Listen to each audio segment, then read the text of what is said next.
किसी शहर के रेलवे स्टेशन पर एक भिखारी रहता था। वह वहां आने जाने वाली रेलगाड़ियों में बैठे यात्रियों से भीख मांगकर अपना पेट भरता था। एक दिन जब वह भीख मांग रहा था तो सूट बूट पहने एक लंबा सा व्यक्ति उसे दिखा। उसने सोचा कि यह व्यक्ति बहुत अमीर लगता है, इससे भीख मांगने पर यह मुझे जरूर अच्छे पैसे देगा। वह उस लंबे व्यक्ति से भीख मांगने लगा। भिखारी को देखकर उस लंबे व्यक्ति ने कहा, तुम हमेशा मांगते ही हो, क्या कभी किसी को कुछ देते भी हो? भिखारी बोला, साहब मैं तो भिखारी हूँ, हमेशा लोगों से मांगता ही रहता हूँ, मेरी इतनी औकात कहाँ कि किसी को कुछ दे सकूं। लंबा व्यक्ति बोला, जब किसी को कुछ दे नहीं सकते तो तुम्हें मांगने का भी कोई हक नहीं है। मैं एक व्यापारी हूँ और लेन देन में ही विश्वास करता हूँ। अगर तुम्हारे पास मुझे कुछ देने को हो तभी मैं तुम्हें बदले में कुछ दे सकता हूँ। तभी वह स्टेशन आ गया जहाँ पर उस लंबे व्यक्ति को उतरना था। वह ट्रेन से उतरा और चला गया। इधर भिखारी उसकी कही गई बात के बारे में सोचने लगा। उस लंबे व्यक्ति के द्वारा कही गई बात उस भिखारी के दिल में उतर गई। वह सोचने लगा कि शायद मुझे भीख में अधिक पैसा इसीलिए नहीं मिलता क्योंकि मैं उसके बदले में किसी को कुछ दे नहीं पाता हूँ। लेकिन मैं तो भिखारी हूँ, किसी को कुछ देने लायक भी नहीं हूँ। लेकिन कब तक मैं लोगों को बिना कुछ दिए केवल मांगता ही रहूंगा। बहुत सोचने के बाद उस भिखारी ने निर्णय किया कि जो भी व्यक्ति उसे भीख देगा तो उसके बदले में वह भी उस व्यक्ति को कुछ जरूर देगा। लेकिन अब उसके दिमाग में यह प्रश्न चल रहा था कि वह खुद भिखारी है तो भीख के बदले में वह दूसरों को क्या दे सकता है। इस बात को सोचते हुए 2 दिन हो गए, लेकिन उसे अपने प्रश्न का कोई उत्तर नहीं मिला था। तीसरे दिन जब वह स्टेशन के पास बैठा हुआ था तभी उसकी नजर कुछ फूलों पर पड़ी जो स्टेशन के आसपास के पौधों पर खिल रहे थे। उसने सोचा, क्यों ना मैं लोगों को भीख के बदले कुछ फूल दे दिया करूं। उसको अपना यह विचार अच्छा लगा और उसने वहां से कुछ फूल तोड़ लिए। अब वह ट्रेन में भीख मांगने पहुंचा। अब जब भी कोई उसे भीख देता तो उसके बदले में वह भीख देने वाले को कुछ फूल दे देता। उन फूलों को लोग खुश होकर अपने पास रख लेते थे। अब भिखारी रोज फूल तोड़ता और भीख के बदले में उन फूलों को लोगों में बांट देता था। कुछ ही दिनों में उसने महसूस किया कि अब उसे बहुत अधिक लोग भीख देने लगे हैं। वह स्टेशन के पास के सभी फूलों को तोड़ लाता था। जब तक उसके पास फूल रहते थे तब तक उसे बहुत से लोग भीख देते थे। लेकिन जब फूल बांटते बांटते खत्म हो जाते तो उसे भीख भी नहीं मिलती थी। अब रोज ऐसा ही चलता रहा। एक दिन जब वह भीख मांग रहा था तो उसने देखा कि वही लंबा व्यक्ति ट्रेन में बैठा है जिसकी वजह से उसे भीख के बदले फूल देने की प्रेरणा मिली थी। वह तुरंत उस व्यक्ति के पास पहुंच गया और भीख मांगते हुए बोला, आज मेरे पास आपको देने के लिए कुछ फूल हैं। आप मुझे भीख दीजिए तो बदले में मैं आपको कुछ फूल दूंगा।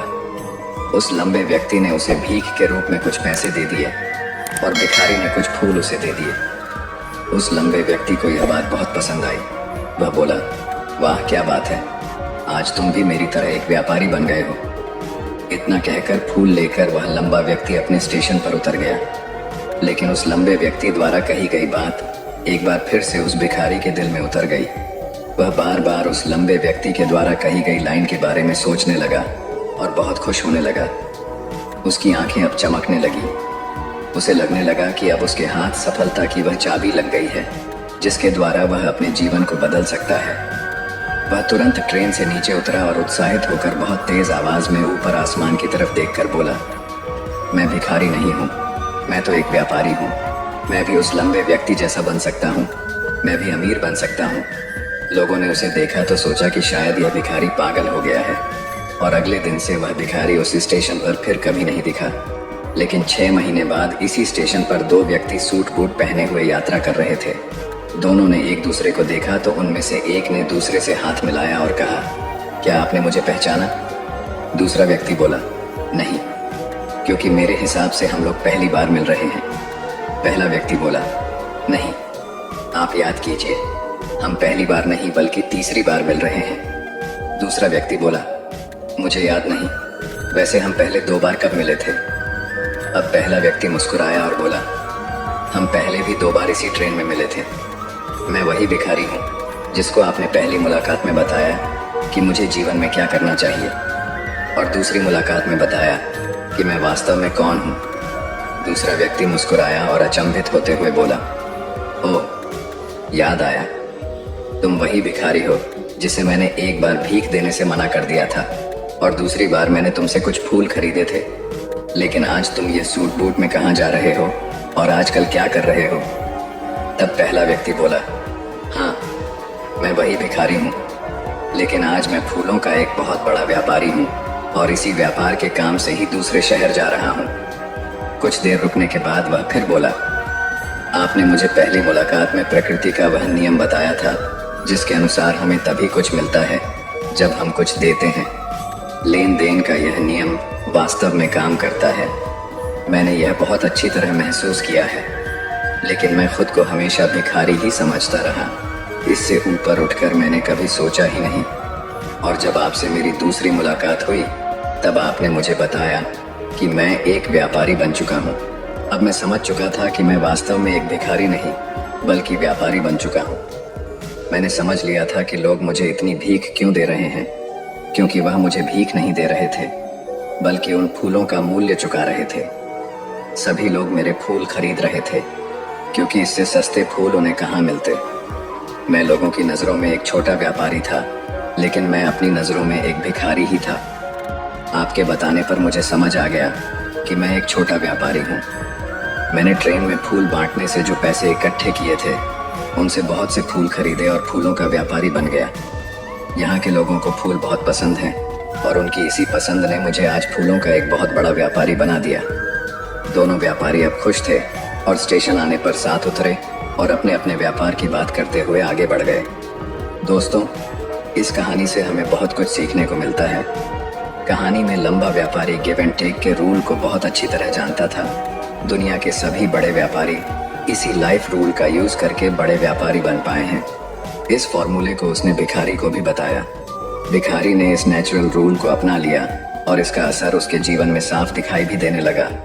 वह जान चुका था कि उसे क्या करना चाहिए, लेकिन अपनी छोटी सोच के कारण वह खुद को भिखारी मानता रहा।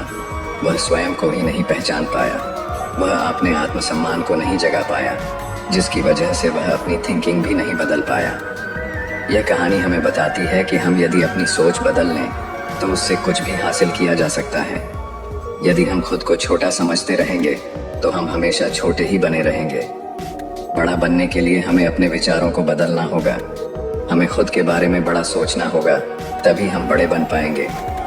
कहानी में भी भिखारी खुद को भिखारी ही समझता रहा और भिखारी ही बना रहा, लेकिन जब उसे पता चला कि वह तो एक व्यापारी है तो उसने अपना विचार बदला।